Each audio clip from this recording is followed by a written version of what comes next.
two-story Greek Revival house was designed by Thomas Whaley and built with bricks made in Whaley's own brickyard on Condy Street on May 6, 1856. When constructed, the house was the first of its kind and cost more than $10,000. Between 1869 and 1871, the Whaley House served as a focal point for the whole San Diego community. It was also San Diego's first commercial theater, the country courthouse, and a general store, in addition to being the Whaley family's home. The house became such an important element of the community that it became the focal point of a feud between residents of Old Town and New Town. A part of Whaley House had been rented by the San Diego County government for offices and records.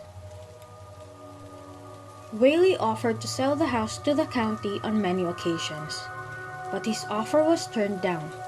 The county offices and records were to be relocated to Newtown, according to Newtown residents.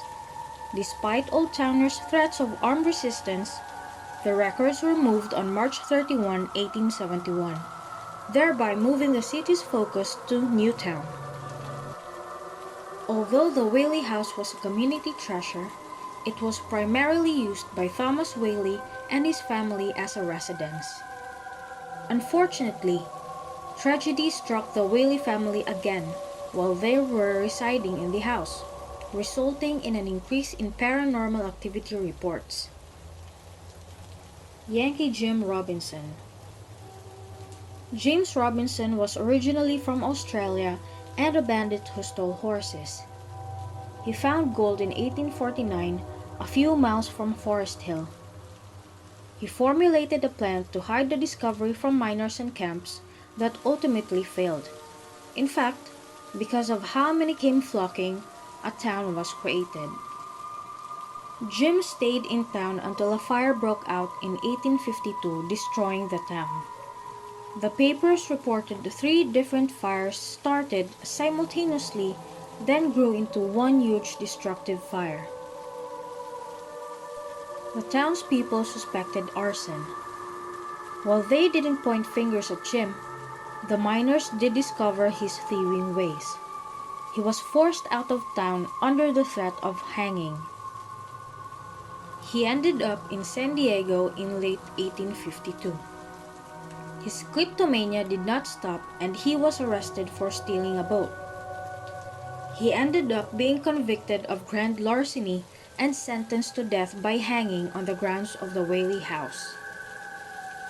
Usually, a person's neck breaks and they die under their own weight. Jim was reportedly hanging for an unusual long time before he finally died. His hanging wasn't exactly normal because James was a lanky guy.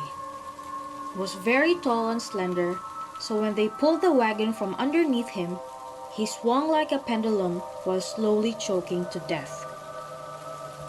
Due to his torturous death, Yankee Jim still walks amongst living in the unseen world.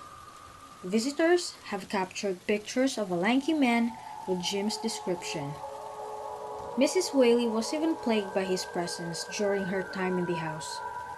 Thomas Whaley himself reported mysterious footfalls around the house that he concluded was Yankee Jim. Thomas Whaley Jr. Many believe that the land has always been cursed, doomed to hold spirits for eternity. Yankee Jim was simply the first to suffer from that curse.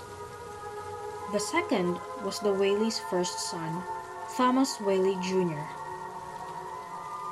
After moving into the finished house, their first son was stricken with scarlet fever and died at 18 months. But the tragedy did not end there. After a few months after the baby's death, there was a fire inside the house that destroyed the general store. So Thomas Whaley decided to move the family to San Francisco. They didn't return until a few years after, in 1868, with both Mr. and Mrs. Whaley and their 5 children. Some visitors can hear the sound of a baby crying softly, little footfalls, and his innocent giggle when nobody else is around. Anna Eloise Whaley. Mrs. Anna Whaley is the most common spirit in the house. People can smell her potent French perfume or see her in the parlor. Mrs. Whaley grieved of attracting the spirits in the house a lot. Perhaps it's fitting that in the afterlife, she provides a comforting presence rather than a malicious one. More often than not, she appears to young people in an effort to welcome them and interact.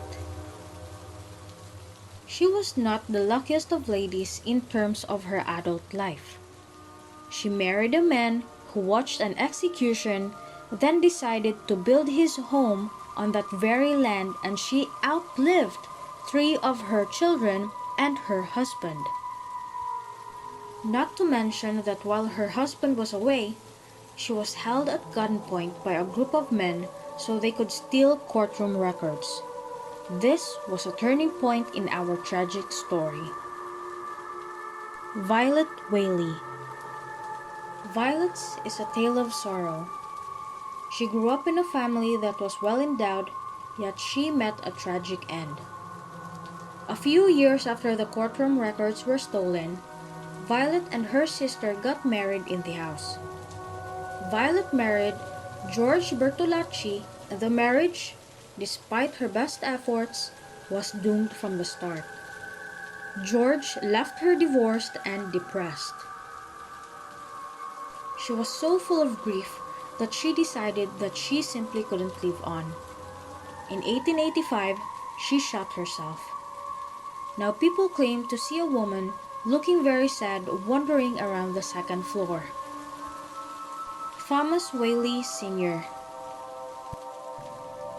The last ghost with a very specific presence is none other than Thomas Whaley himself. He was a pioneer in his time. Mr. Whaley followed the gold rush like many men of the time. He sought to make a name for himself. He just didn't know he'd be more well known in death than life. Thomas married Anna in New York before the construction of the house. In fact, he saw Yankee Jim die. Despite what literally everyone told him, he bought the land anyways and built on it. Now anyone who has seen a haunted house movie knows that most haunted houses are a result of a dead person being disrespected. A dead person that either lived or died on the land. Thomas Whaley died in their new State Street home in 1890, never to return to the previous Whaley estate. The Whaley House had been abandoned for about 20 years and was neglected and in poor condition until Francis Whaley, their eldest son, chose to return in 1909. Francis began repairing the home after moving in, as well as entertaining tourists by playing his guitar and sharing stories about the house's history. Most members of the Whaley family returned to live and die in their original family home in the years that followed, including Francis, who died 1 year after his mother Anna in 1913.